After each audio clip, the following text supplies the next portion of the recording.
দর্শক, আপনারা কি কখনো কল্পনা করেছিলেন যে একটা সময় এমন আসবে যখন ইসরায়েলের শীর্ষ পর্যায়ের নেতারা নিজেদের দেশের টিভিতে বসে হাউমাউ করে কাঁদবেন এবং বলবেন যে আমেরিকা আক্ষরিক অর্থেই ইরানের কাছে আত্মসমর্পণ করেছে? আপনারা কি কখনো ভেবেছিলেন যে পশ্চিমা বিশ্বের ভাগ্য, আমেরিকার অর্থনীতির ভবিষ্যৎ এবং মধ্যপ্রাচ্যের মানচিত্র নির্ধারণের জন্য ওয়াশিংটন জেনেভায় নয়, বরং আলোচনা করবে এশিয়ার মাটিতে? কোথায়? খোদ পাকিস্তানের রাজধানী ইসলামাবাদে। যদি আপনারা পশ্চিমা মিডিয়ার সাজানো হেডলাইন পড়ে ভাবেন যে আমেরিকা এখনও তাদের আগের সেই দাদাগিরি বজায় রেখেছে, তাহলে আমি বলবো আপনারা গ্লোবাল জিওপলিটিক্সের সবচেয়ে বড় পট পরিবর্তনটা পুরোপুরি মিস করে যাচ্ছেন। আজ আমি আপনাদের সামনে মধ্যপ্রাচ্যের এমন কিছু এক্সক্লুসিভ তথ্য এবং কিছু খেলা উন্মোচন করব, যা শুনলে আপনারা বুঝতে পারবেন যে কেন ইসরায়েল আজ নিজেদেরকে পুরোপুরি বিশ্বে একঘরে এবং পরিত্যক্ত মনে করছে। তাহলে চলুন শুরু করা যাক আজকের এই বিশেষ প্রতিবেদন। যে কটি কথা বলেছি প্রত্যেকটি মিলিয়ে নেবেন।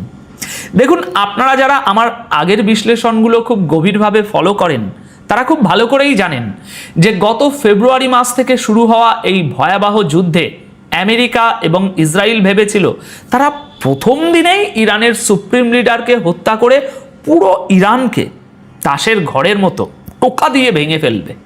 কিন্তু বাস্তবে কি হয়েছে? ইরান ধ্বংস তো হয়নি, উল্টো তারা হরমুজ প্রণালী বন্ধ করে দিয়ে পুরো পশ্চিমা বিশ্বের অর্থনীতির গলা এমনভাবে চেপে ধরেছে যে আমেরিকা আক্ষরিক অর্থেই হাঁটু গেড়ে বসে ইরানের সমস্ত শর্ত মেনে নিতে বাধ্য হয়েছে। ডোনাল্ড ট্রাম্প মিড টার্ম ইলেকশনের কথা ভেবে মরিয়া হয়ে যুদ্ধবিরতিতে সই করেছেন। আর এই পুরো ঘটনায় সবচেয়ে বেশি ক্ষতি কার হয়েছে জানেন আপনারা? ইসরায়েলের। কারণ ইসরায়েল বুঝতে পেরেছে যে যখন খোদ আমেরিকার নিজের স্বার্থে আঘাত লাগে তখন তারা তাদের তথাকথিত মিত্র ইসরায়েলকেও ছুঁড়ে ফেলে দিতে দ্বিধা করে না। আর এই চরম হতাশা এবং আতঙ্কের কথা আজ কোনো বাইরের লোক বলছে না, বলছে খোদ ইসরায়েলের শীর্ষ কূটনীতিকরা। গতকাল 4 জুলাই 2026 ঠিক বিকেল 4:49 ইসরায়েলের প্রভাবশালী সংবাদ মাধ্যম দ্য জেরুজালেম পোস্টে একটা বোমা ফাটানোর সাক্ষাৎকার প্রকাশিত হয়েছে। খবরের শিরোনামটা শুনলে আপনি চমকে যাবেন। বলছি শুনুন। Massive surrender to Iran, former Israeli ambassador to US Danny Ayalon, US Iran MOU। অর্থাৎ ইরানের কাছে বিশাল আত্মসমর্পণ। কে বলছে? আমেরিকায় নিযুক্ত ইসরায়েলের প্রাক্তন রাষ্ট্রদূত। দর্শক, ড্যানি অ্যালিয়ান কোনো সাধারণ মানুষ নন। তিনি ইসরায়েলের প্রাক্তন উপপররাষ্ট্রমন্ত্রী এবং আমেরিকায় ইসরায়েলের সবচেয়ে গুরুত্বপূর্ণ মুখ ছিলেন। তিনি ইসরায়েলের 103 FM রেডিওতে দেওয়া এক সাক্ষাৎকারে পরিষ্কার বলেছেন যে আমেরিকা এবং ইরানের মধ্যে বর্তমানে যে চুক্তি হচ্ছে সেটা কোনো সাধারণ চুক্তি নয়। সেটা হলো ইরানের কাছে আমেরিকার একটা ম্যাসিভ স্যারেন্ডার বা বিশাল আত্মসমর্পণ। তিনি অত্যন্ত ক্ষোভের সাথে বলেছেন যে আজ যা ঘটছে তা হলো আমেরিকার চরম বাধ্যবাধকতা। ইরানিরা সুদ নির্ধারণ করছে, আমেরিকা ইরানকে ফান্ড রিলিজ করে দিচ্ছে এবং ইরানি ভূখণ্ডে কোনো উস্কানিতেই আমেরিকা জবাব দিচ্ছে না। একটু চিন্তা করুন, একটু তলিয়ে ভাবুন দর্শক। একজন ইসরায়েলি শীর্ষ কূটনীতিক যখন নিজের দেশের রেডিওতে বসে এমন কথা বলেন তখন বুঝতে হবে ইসরায়েলের ভিতরে কতটা আতঙ্ক তৈরি হয়েছে। ড্যানি আয়লান এই সাক্ষাৎকারে এমন একটা কথা স্বীকার করেছেন যা ইরান পশ্চিমাদের বিরুদ্ধে খেলেছে। আয়লান বলেছেন ইরানিরা এই সুযোগের পুরো ফায়দা নিচ্ছে। তারা হরমুজ প্রণালীর ইস্যুকে তাদের পারমাণবিক ইস্যু থেকে আলাদা করতে চেয়েছিল এবং একবার যখন তারা সেটা করে ফেলেছে তখন তারা পুরোপুরি শান্তিতে আছে। দর্শক, আপনারা কি এই দাবার চালটা ধরতে পারলেন? আমেরিকা চেয়েছিল পারমাণবিক ইস্যু এবং হরমুজ প্রণালীকে একসাথে মিলিয়ে ইরানের উপর একটা চরম চাপ সৃষ্টি করতে।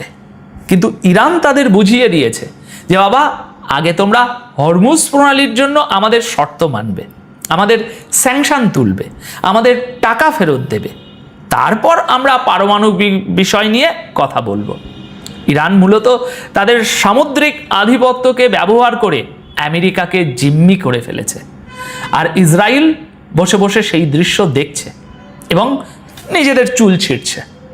কিন্তু দর্শক, ইসরায়েলের হতাশা শুধু ইরানের কাছে এই আমেরিকার আত্মসমর্পণের মধ্যেই সীমাবদ্ধ নেই। তারা বুঝতে পেরেছে যে খোদ আমেরিকার ভিতরেই ইসরায়েলের দিন শেষ হয়ে আসছে। কেন বলছি? কারণ জেরুজালেম পোস্টের এই রিপোর্টেই ড্যানি আয়লান একটা ভয়ঙ্কর সত্য স্বীকার করেছেন, যা পশ্চিমা মিডিয়া সবসময় ধামাচাপা দেওয়ার চেষ্টা করে। তিনি বলেছেন, আমরা আসলে কংগ্রেসকে হারিয়ে ফেলেছি। আমেরিকায় ইসরায়েলের অবস্থান এখন তার ইতিহাসের সবচেয়ে তলানিতে। আমরা জনমতের ক্ষেত্রে এমন শোচনীয় পরিস্থিতিতে আগে কখনো পড়িনি।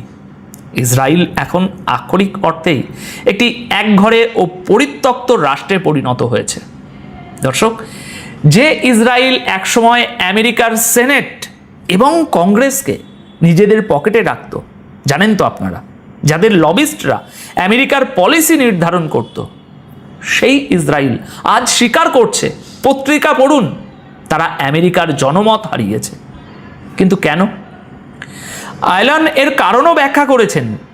তিনি বলেছেন যে গত 25 বছরে আমেরিকায় জনসংখ্যাগত বিশাল পরিবর্তন এসেছে। সেখানে মুসলিম এবং কৃষ্ণাঙ্গদের মতো সংখ্যালঘুরা অনেক বেশি রাজনৈতিক ক্ষমতা এবং প্ল্যাটফর্ম পেয়েছে, যারা ইসরায়েলের এই মানবতা বিরোধী আগ্রাসনকে কোনোভাবেই সমর্থন করে না। অর্থাৎ মাল্টিপোলার বিশ্বের যে বয়ান, সেটা এখন খোদ আমেরিকার সাধারণ মানুষের মস্তিষ্কেও ঢুকে গেছে। পশ্চিমা ভণ্ডামির মুখোশ আজ আমাদের সাধারণ মানুষের কাছে পুরোপুরি উন্মোচিত। আর ঠিক এই দুর্বলতার সুযোগটাই নিচ্ছেন ডোনাল্ড ট্রাম্প। ড্যানি আয়লান খুব আক্ষেপ করে আরও একটা কথা বলেছেন, যে ট্রাম্প যখন কাউকে জড়িয়ে ধরেন, সেটা সত্যিকারের বন্ধুত্বের কারণে নয়, বরং তার নিজের স্বার্থের কারণে। তিনি আরও বলেছেন যে বেঞ্জামিন নেতানিয়াহু তার নিজের দুর্নীতির বিচারের ব্যক্তিগত স্বার্থকে ইসরায়েলের জাতীয় স্বার্থের সাথে গুলিয়ে ফেলেছেন, আর ডোনাল্ড ট্রাম্প এর পুরো ফায়দা লুটছেন। দর্শক, এর মানে কি দাঁড়াচ্ছে? এর মানে হলো, নেতানিয়াহু জানেন যে ক্ষমতা হারালেই তাকে দুর্নীতির দায়ে জেলে যেতে হবে, আর ট্রাম্প নেতানিয়াহুর এই জেলের ভয়টাকে কাজে লাগিয়ে তাকে ব্ল্যাকমেল করছেন। ট্রাম্প নেতানিয়াহুকে বলছেন, আমি যা বলছি তাই চুপচাপ মেনে নাও। লেবানন এবং ইরান নিয়ে আমি যে চুক্তি করছি তাতে কোনো বাধা দিও না, না হলে আমি তোমার দিক থেকে সমর্থন তুলে নেব এবং তুমি সোজা জেলে যাবে। দর্শক, একটা দেশের প্রধানমন্ত্রী যখন অন্য একটা দেশের প্রেসিডেন্টের কাছে নিজের ব্যক্তিগত দুর্বলতার কারণে জিম্মি হয়ে থাকেন, তখন সেই দেশের জাতীয় নিরাপত্তা বলতে আর বিশেষ কিছু অবশিষ্ট থাকে না। পশ্চিমা বিশ্বের এই তথাকথিত অটুট মিত্রতা আসলে ব্ল্যাকমেল এবং স্বার্থপরতার একটা রূপ ছাড়া আর কিছুই নয়। এবার আসুন দেখি পরবর্তী খবরে নন ওয়েস্টার্ন দেশগুলো কিভাবে পুরো কন্ট্রোল একটু একটু করে নিজেদের হাতে তুলে নিয়েছে। আমি ভিডিও শুরুতে বলেছিলাম যে এই দুনিয়ার ভাগ্য এখন আর পশ্চিমাদের হাতে নেই, আর এর সবচেয়ে বড় প্রমাণ আমরা পেয়েছি আজ 5ই জুলাইয়ের একটা খবরে। আজ 5ই জুলাই 2026 দুপুর 12:20 দ্য টেলিগ্রাফ পত্রিকায় এবং পাকিস্তানের ডন পত্রিকার বরাত দিয়ে একটা ব্রেকিং নিউজ দুনিয়াতে প্রকাশিত হয়েছে। খবরের শিরোনাম হলো, Islamabad likely venue for next round of US Iran technical talks on July 11। দর্শক, একটু চোখ বন্ধ করে দৃশ্যটা কল্পনা করুন। আমেরিকা এবং ইরানের মতো দুটো চিরশত্রু দেশের মধ্যে পরবর্তী টেকনিক্যাল পর্যায়ের আলোচনা হতে যাচ্ছে পাকিস্তানের রাজধানী ইসলামাবাদে। কবে? আগামী 11ই জুলাই। এই আলোচনা হওয়ার সম্ভাবনা এখন সবচেয়ে বেশি সম্ভাবনা। আপনারা হয়তো ভাবছেন, এতে এত অবাক হওয়ার কি আছে অনুপ ভাই? আচ্ছা বলুন তো, ইউরোপের কোনো দেশে আলোচনা না হয়ে হঠাৎ করে ইসলামাবাদে কেন? এখানেই হচ্ছে মাল্টিপোলার ওয়ার্ল্ডের সবচেয়ে বড় মাস্টার স্ট্রোক। পাকিস্তান এবং কাতার এই পুরো প্রক্রিয়ায় শুধু মধ্যস্থতাকারীই নয়, তারা এখন গ্লোবাল ডিপ্লোম্যাসির একটা কেন্দ্র হয়ে উঠেছে। আমেরিকা এতদিন তাদের মিত্র ইউরোপীয় দেশগুলোতে বসে নিজেদের শর্ত অন্যের উপর চাপিয়ে দিত, কিন্তু ইরান পরিষ্কার বুঝিয়ে দিয়েছে যে আমরা তোমাদের মাটিতে গিয়ে আলোচনা করব না। আলোচনা যদি করতে হয় তবে সেটা আমাদের মিত্র এবং আমাদের আস্থার জায়গায় হতে হবে। আর পাকিস্তান, যারা কিনা একটা পারমাণবিক শক্তিধর মুসলিম রাষ্ট্র, তারা প্রমাণ করে দিল যে আঞ্চলিক স্থিতিশীলতা রক্ষার ক্ষেত্রে তাদের ভূমিকা এখন পশ্চিমাদের চেয়েও একটু বেশি গুরুত্বপূর্ণ বলে মনে হচ্ছে। ঘটনা তো তাই বলছে। দ্য টেলিগ্রাফের রিপোর্ট অনুযায়ী এই 11ই জুলাইয়ের বৈঠকে ইরানের পারমাণবিক কর্মসূচি, স্যাংশন প্রত্যাহার, বিদেশে আটকে থাকা বিলিয়ন বিলিয়ন ডলারের সম্পদ রিলিজ, হরমুজ প্রণালীর নিরাপত্তা এবং লেবাননের যুদ্ধবিরতি নিয়ে বিস্তারিত আলোচনা হবে। কিন্তু দর্শক, এই পুরো কূটনৈতিক প্রক্রিয়ার মধ্যে ইরান আমেরিকাকে যে চরম লেভেলের মনস্তাত্ত্বিক শিক্ষাটা দিচ্ছে, সেটা শুনলে আপনারা অবাক হয়ে যাবেন। দ্য টেলিগ্রাফের এই রিপোর্টেই বলা হয়েছে যে এই আলোচনা সাময়িকভাবে স্থগিত ছিল। কিন্তু কেন স্থগিত ছিল? কারণ ইরানে তাদের নিহত সুপ্রিম লিডার আয়াতুল্লাহ আলী খামেনির রাষ্ট্রীয় জানাজা চলছে। ইরান আমেরিকাকে আগেভাগেই বলে দিয়েছে যে তোমরা তোমাদের আলোচনা নিয়ে চুপচাপ বসে থাকো, আমরা এখন আমাদের নেতার শেষকৃত্য নিয়ে ব্যস্ত। আমাদের জানাজা শেষ হবে 7ই জুলাই কোম শহরে এবং 9ই জুলাই মাসদাদে চূড়ান্ত দাফন হবে। তারপর আমরা সিদ্ধান্ত নেব যে আমাদের প্রতিনিধি দলে কে কে থাকবে এবং আমরা কখন তোমাদের সাথে টেবিলে বসবো। দর্শক, আপনারা কি বুঝতে পারছেন এটা আমেরিকার অহংকারের উপর কত বড় একটা চাপেটাঘাত? যে আমেরিকা ভেবেছিল তারা তাদের টাইমলাইন অনুযায়ী পুরো দুনিয়াকে চালাবে, সেই আমেরিকাকে আজ ইরানের টাইমলাইনের জন্য ভাই ওয়েট করতে হচ্ছে। ট্রাম্প হয়তো মিডিয়ার সামনে বড় গলায় বলছেন যে তিনি ইরানকে 1 সপ্তাহের ছুটি দিয়েছেন, কিন্তু জিওপলিটিক্যাল বাস্তবতায় ইরান আমেরিকাকে তাদের দোরগোড়ায় অপেক্ষা করিয়ে রাখছে।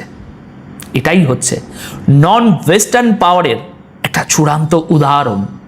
ইরান তাদের নেতার শাহাদাতকেও একটা রাজনৈতিক এবং কূটনৈতিক শক্তিতে পরিণত করেছে, যা পশ্চিমাদের পুরো হিসাব নিকাশ সব উল্টে দিয়েছে। আর এই যে 11ই জুলাইয়ের টেকনিক্যাল আলোচনা, এটা শুধু একটা মিটিং নয়, সে তো বুঝতেই পাচ্ছেন। এটা হলো ইসলামাবাদ মেমোরান্ডাম অফ আন্ডারস্ট্যান্ডিংয়ের ফ্রেমওয়ার্ককে সামনে নিয়ে যাওয়ার চূড়ান্ত প্রক্রিয়া। দ্য টেলিগ্রাফ বলছে এই টেকনিক্যাল আলোচনা শেষ হওয়ার পর জুলাইয়ের 3য় সপ্তাহে কাতারের রাজধানী দোহায় একদম হাই লেভেলের সরাসরি আলোচনা হতে পারে, হবে না, হতে পারে। অর্থাৎ এই পুরো জিওপলিটিক্যাল সমাধানের কেন্দ্রবিন্দু এখন এশিয়া এবং মধ্যপ্রাচ্য। আমেরিকা এবং ইউরোপের হাতে এখন আর গ্লোবাল সাউথকে নিয়ন্ত্রণ করার মতো কোনো রিমোট কন্ট্রোল নেই। তারা এখন বাধ্য হয়ে কাতার এবং পাকিস্তানের মতো দেশগুলোর কাছে ধর্ণা দিচ্ছে, যাতে তারা হরমুজ প্রণালীতে নিজেদের তেলের জাহাজগুলো নিরাপদে নিয়ে যেতে পারে। ড্যানি আয়লান ঠিকই বলেছিলেন, আমেরিকা সত্যি এখানে আত্মসমর্পণ করেছে, কারণ তাদের সামনে আর কোনো বিকল্প নেই। যে যাই বলুক না কেন, পরিস্থিতি তাই বলছে। দর্শক, ভিডিও শুরুতে আমি আপনাদের যে সাসপেন্সের কথা বলেছিলাম তার উত্তর আপনারা আশা করি পেয়ে গেছেন। ডোনাল্ড ট্রাম্প আসলে কোনো গ্লোবাল লিডার হিসাবে এই চুক্তি করছেন না, তিনি করছেন একজন মরিয়া রাজনীতিবিদ হিসেবে, যার সামনে মিড টার্ম ইলেকশন। তিনি নেতানিয়াহুর ব্যক্তিগত আইনি সংকটকে ব্যবহার করে ইসরায়েলের মুখ বন্ধ রাখছেন, আর অন্যদিকে নিজেদের অর্থনীতি বাঁচাতে পাকিস্তানের মাটিতে গিয়ে ইরানের শর্ত মেনে নিচ্ছেন। এটাই হলো পশ্চিমা সাম্রাজ্যবাদের কফিনে মাল্টিপোলার বিশ্বের ঠুকে দেওয়া শেষ পেরেক। তাই এখন আপনাদের কাছে আমার প্রশ্ন, দর্শক, আপনাদের কি মনে হয় ইসরায়েল যখন খোদ নিজেদের মুখে স্বীকার করছে, শীর্ষ কূটনৈতিক স্বীকার করছে যে তারা আমেরিকায় জনমত হারিয়েছে এবং একঘরে হয়ে গেছে, এরপর কি ইসরায়েল রাষ্ট্র হিসাবে আর বেশি দিন তাদের এই যে আগ্রাসন সেটা তারা টিকিয়ে রাখতে পারবে? চিন্তা করুন এবং আপনাদের মতামত অবশ্যই কমেন্ট বক্সে জানিয়ে যাবেন। আপাতত এই প্রতিবেদন তাহলে এখানেই শেষ করব। দেখা হবে পরবর্তী প্রতিবেদনে। সবাই খুব ভালো থাকবেন, সুস্থ থাকবেন। ধন্যবাদ আপনাদের সকলকে।